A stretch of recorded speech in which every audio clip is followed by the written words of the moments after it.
Good morning, everyone. How are you today? Great. Happy Mother's Day to all wonderful moms. Let's give a big hand to our mothers. And this special occasion, I want to give a big shout out to our true mother. Happy Mother's Day. Big shout. And who's our great mother? It's God, isn't it? God is our great mother. And we as mothers are representing that half of God.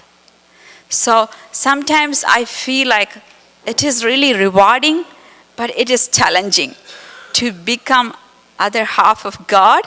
Oh my God, that's really challenging.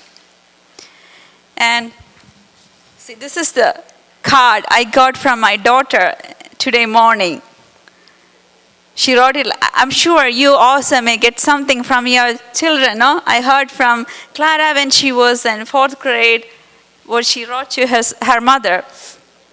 As, we love you, happy Mother's Day from your daughter. And now, it's so beautiful. When I get up in the morning, usually she doesn't get up early in the morning after I get up, but today she woke up early and then she came to me and gave this. I was so happy. And as you all know, I'm a mother of 3 girls. But while I was preparing the sermon, that's what I always, whenever people ask me how many children you have, I always say we have 3 girls.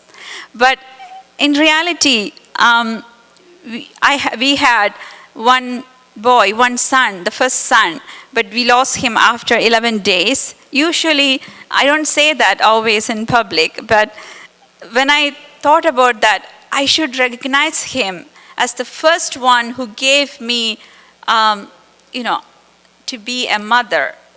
The first chance I got, even though he was only for 11 days in this earth, but still, he's the one who made me mother first time. So I thought I should say that I'm a mother of 4. And while I was preparing this sermon, I felt, to be a mother is not just be a mother of our physical children, but it is more than that. This is like we can be a mother of so many people around us. And I was thinking I grew up as a Catholic. So whenever I think about a mother, the image comes to my mind is Mother Mary with baby Jesus. Mother Mary with baby Jesus, I'm sure maybe some of you as grow as Catholic, you also may have some experience. So as a child or as a teenager, whenever I had some kind of difficulty or struggle in my heart, what I do is I go to Mother Mary's picture, and then seeing this picture, Mother Mary with baby Jesus, I pray to her and I feel comforted.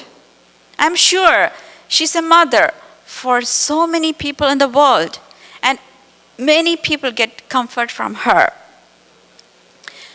And think about Mother Teresa.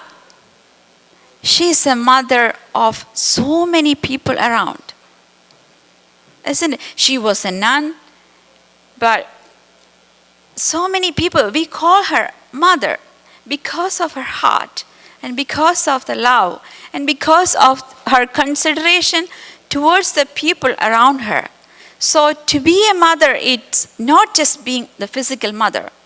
We all can be mothers to each other, to our neighbor, to our community. We can be mothers. That's something more than that. That's where we represent the other half of God. And I felt like this is the highest, the title I could maybe get. To be a mother of so many people, of the people around me. That's the highest title I could get. in my life as a mother who thinks about the people around you, who embraces, who comforts other people, who are there when they need you. You know, that's what I felt as a mother we all have to do. And so I thought, like, your call, we all are called to be mothers, but your call to be a mother can be in different ways. But you know one thing? The qualities of the motherhood never change. We may be the mothers to our own physical children. We may be mothers to one of our community members, or to our community, or to our neighbor. But the qualities of being a mother never change. And while I was preparing through this for the sermon, you know, many faces came to my. It was kind of so much emotional for me. Maybe I didn't that seriously. I never think about this. Some faces, like my mother and people like who are mother figures to me all throughout my life. I'm 42 years old. I lived on this earth for 42 years. But when I look back, I had many people who really affect me or help me or comfort me from the mother position. And the first face came to me is my grandmother. And then I thought about my mother. I lived with her maybe like continuously until I was 26. And then I thought about my mother-in-law, my husband's mother. I started knowing her when I was 26 years old. And then another face came to me is my spiritual father's mother.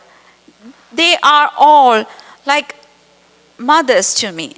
They all affected my life. And when I was thinking about my grandmother, she was everything for me until she passed away to the spirit world when I was 5 years old. She was everything because the second brother born when I was 1 year old. So my mother had to take care of the baby. So my grandmother took care of me. And I'm sure you also may have some experiences with your grandparents or grandmother, no?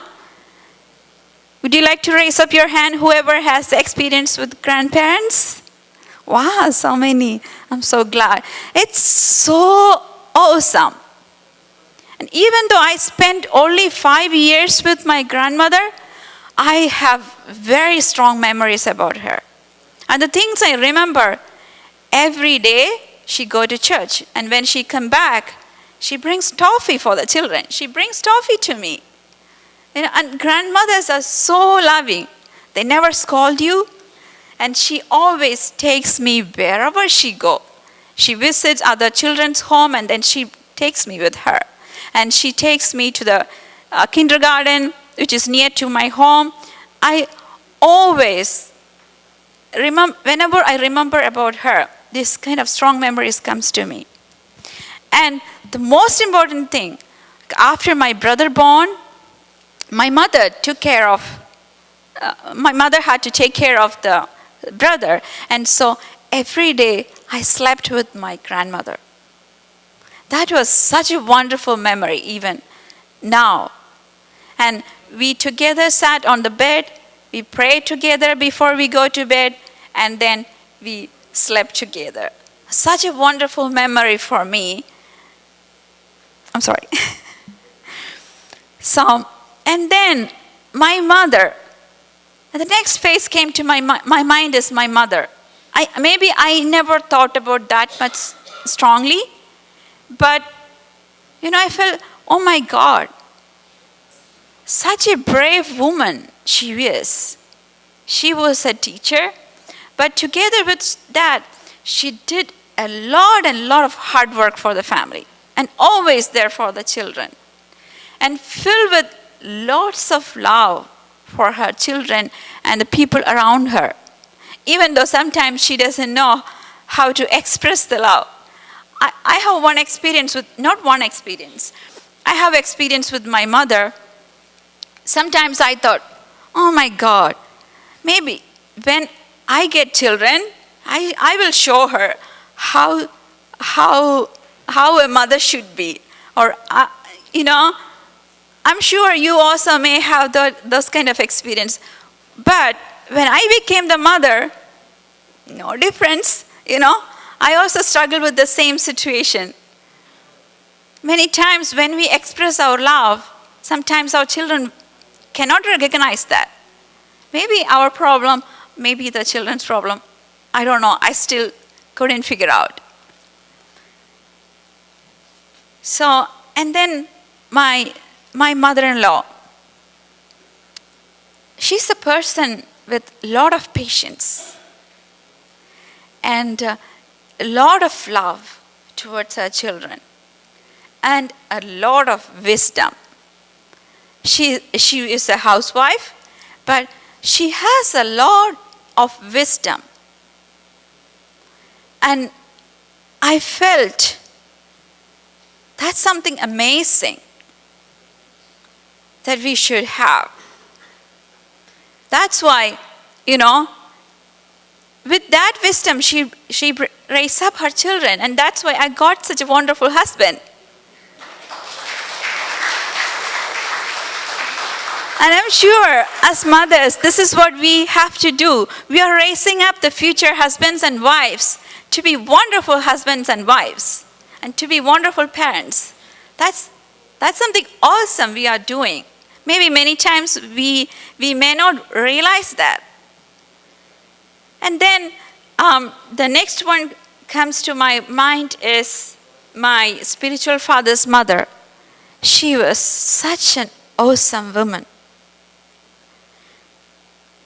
She with a lot of patience and no complaints, always smiling and always serving. And many times I feel kind of, when I thought about everyone, I'm not doing that great job. I should a little bit more improve. That kind of feeling comes to me. And I'm sure as I share about my mother figures or my own mother, you also may have some great experiences with your mother, isn't it? So would you like to share with your person next to you, to share something about your own mother or anybody in your mother figure? We may have, difficult times that some of us, our mother passed away when we were very young age or in the teenage. And recently I heard one of our brother lost his mother. She was 95 years old, Mr. John Chamley's mother. So, but always mothers play a very important role in our life. And when we look around the world, and many times the image of the mother, we can see like different images for a mother. And I was wondering how I can describe a mother, the one half who represents the one half of God. Even though we know that many times the world doesn't agree with the traditional explanation of traditional motherhood. But the qualities of being a mother never change.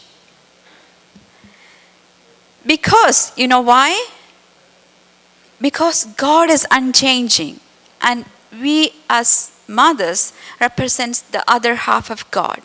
That's why even though we hear like so many explanations, but the qualities to be a mother, or can I say qualities, but when we describe a mother, that never change. And I felt like, how can I describe? I feel like mothers are always giving and giving without any expectations. Don't you think so? Even, when you become a physical mother first time, then you are investing and investing to the baby. Wake up in between the nights, or changing the diapers, or feeding all the time without expecting. We don't keep the accounts for that. Without expecting anything, always we are giving and giving.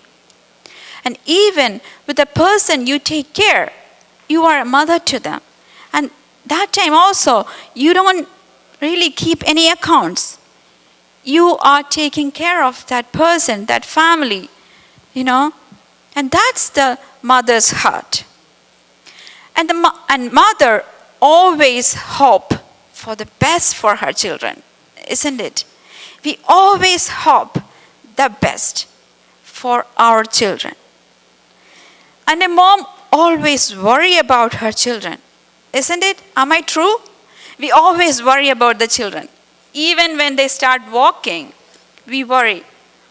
He's going to fall down. Hold on. We start worry from that time.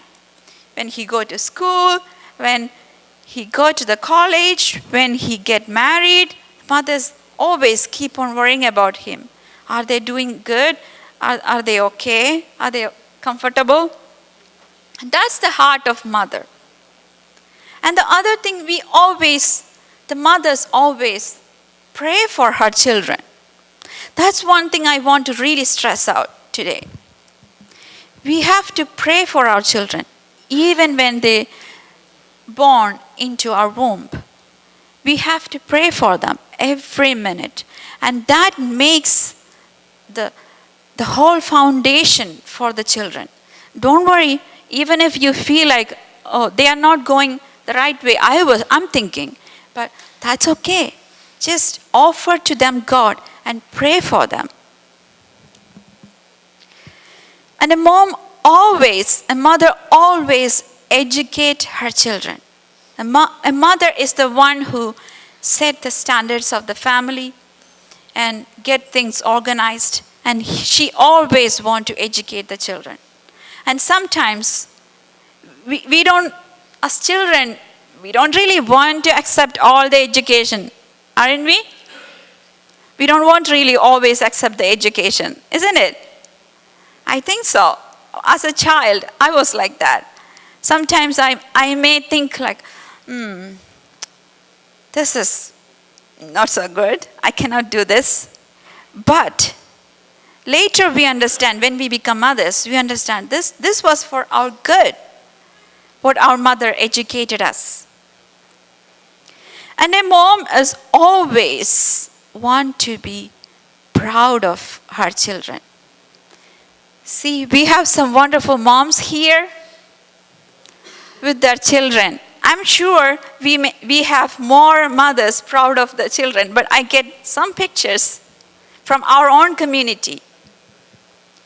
The mothers always want to be proud of her children. Why?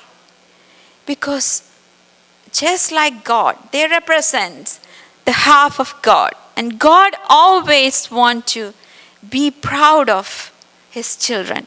Just like that, the mothers always, also fathers, I'm sorry, but today I have to talk about mothers, want to be proud of her children. And that's what I wanted to say to our children, our young brothers and sisters.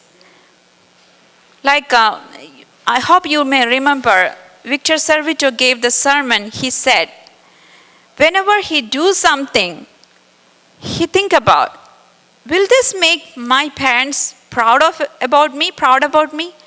Or my spouse feel proud about this? Or my children, my future children may feel proud about this? So this is what I want to tell my younger brothers and sisters. Whenever you do something, keep this in mind. Your parents, your mothers want to be proud of you. So think about, if I do this, will this make them proud of me? And above all, the mothers have the deep, enduring love.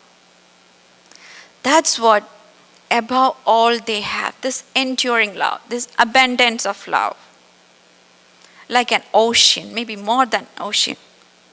And I want to share a story at this point. The story is about a son and a mother. They were very poor.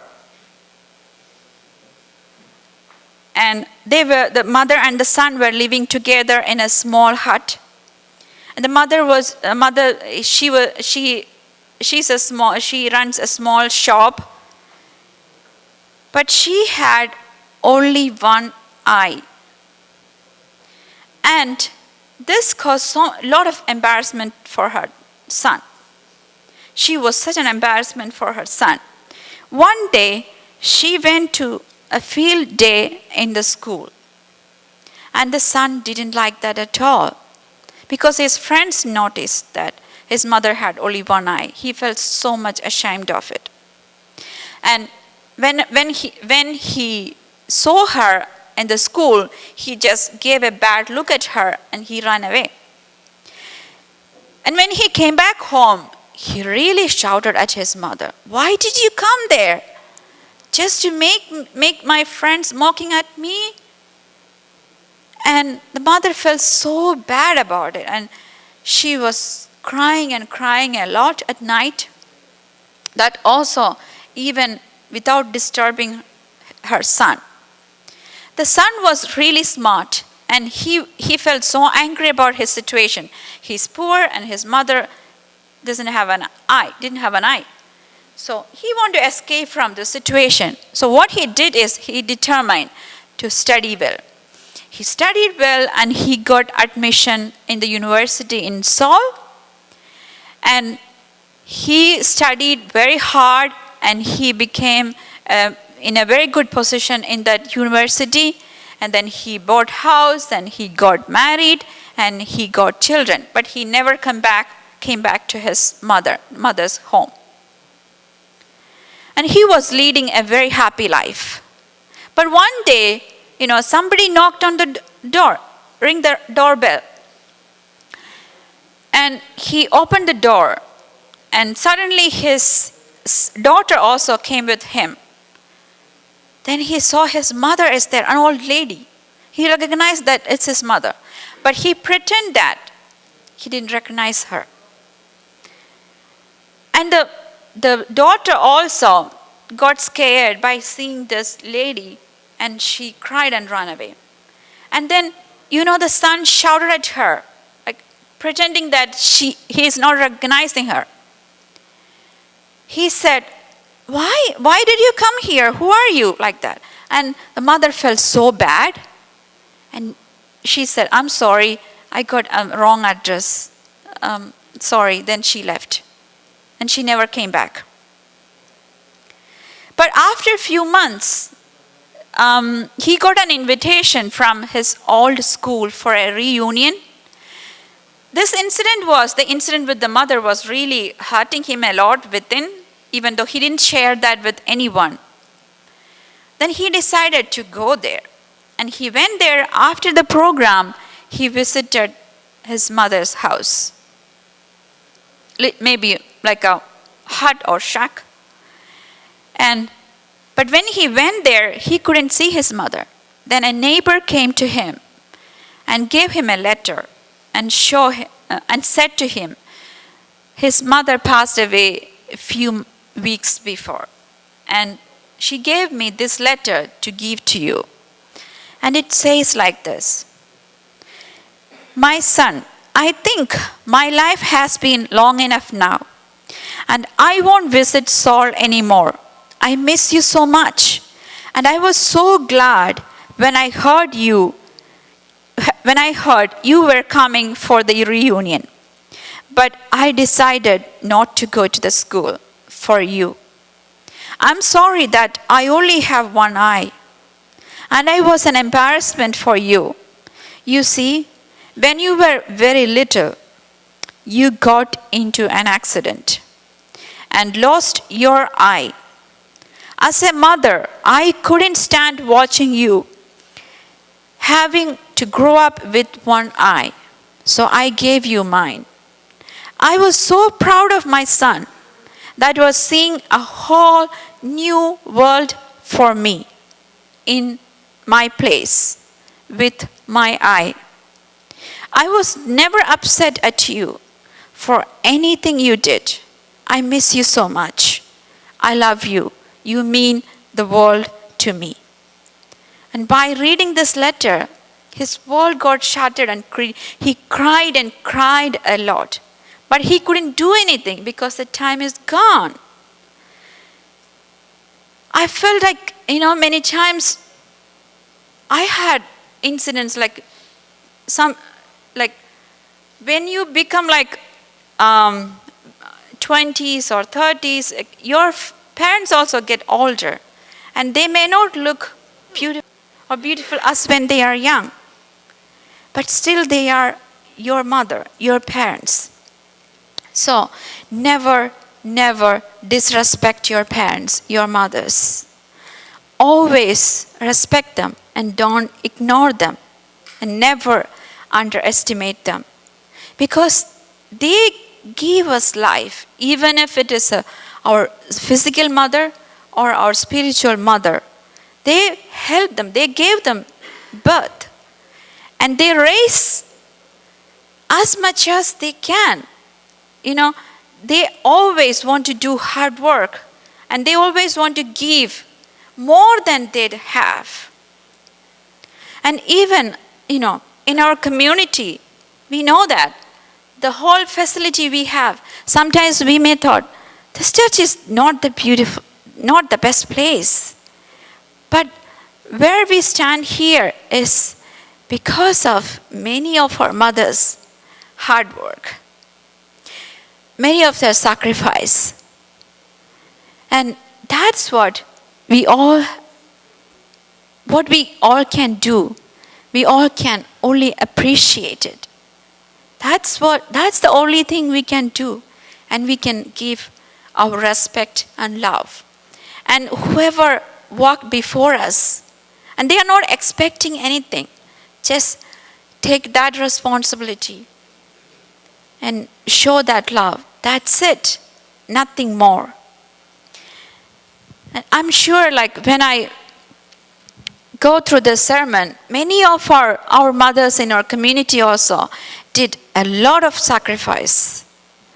And especially our true mother.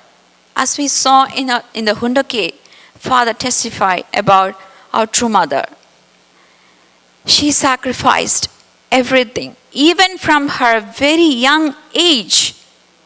She chose this path to be the mother of the world. And it's not an easy path. It's not an easy path. And she sacrificed a lot.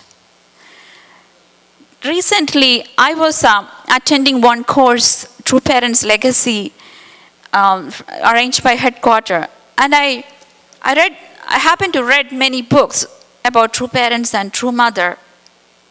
And I see that true mother always stand beside true father, even though how hard it is. Like when he go out for fishing, maybe so many mosquitoes around or not so comfortable. She never thought about like that. But she wanted to sacrifice to be a true mother for the world. And literally, I was crying when I read some of the books and some of the incidents. In 1971, when True Mother came to America first time, she left her children in Korea. And that time, her first child was only 11 years old. I couldn't stop my tears when I read that because my child is exactly 11 years old. How can I imagine that I'm leaving her behind somewhere? And I'm going not even for myself. It's for the world, for other people. How much sacrifice, how much heart of love a person should have. And that's what our true mother. I couldn't control my tears when I read that. And I know many of our mothers in the world or in our community sacrificed a lot. I don't have any words to say my gratitude to them, to all of them. Let's give a big round of applause to all of our mothers in our community. And especially for our true mother. And I felt as we celebrate this Mother's Day, what we can do is remember gratefully about our mothers, our grandparents. Some of you may not have experience with grandparents, but you see, because of those grandparents, our parents are like this. You have this wonderful parents because of them. And in this Mother's Day, let's take a decision that we want to make them proud of us. We all want to make proud about each and every one of us. And especially our true mother, who gave us rebirth, because our true mother stand strongly with the promise she gave to God. That's why we all could experience that rebirth. Many times, even though we don't realize, but this is such an amazing experience in our life. And what we all have is because of that. And let's take that decision. In this Mother's Day, we all want to make our true mother proud about us, and our eternal mother, God, proud about us. Thank you so much.